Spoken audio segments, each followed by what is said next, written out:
সংগ্রামী ভাইরা, আপনারা নিশ্চয়ই জানেন আধিপত্যবাদী শক্তি ধীরে ধীরে ঘরে লুকিয়ে গেছে অলরেডি।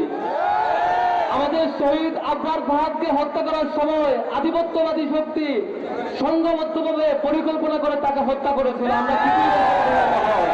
কিন্তু আবরার ফাহাদের রক্ত আমাদেরকে কথা বলা শিখিয়েছিল, যেটি আবু সাইদ গুলির মুখোমুখি দাঁড়িয়ে কলিজা পিটিয়ে একদম তার জীবন দিয়ে দিয়েছিল। আমরা প্রতিবাদকে ভারতে পাঠিয়ে দিয়েছিলাম।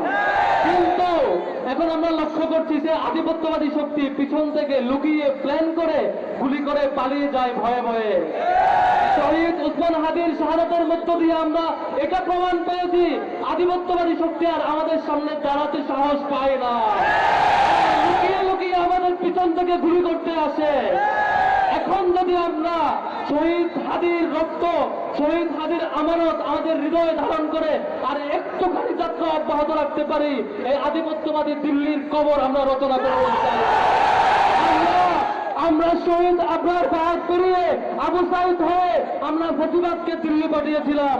এখন শহীদ হাদির রক্ত পেরিয়ে আমরা আবারও শহীদ হতে চাই, যেখানে এই যে দিল্লির শক্তি আধিপত্যবাদী শক্তির কবর রচয়িত হবে ইনশাআল্লাহ।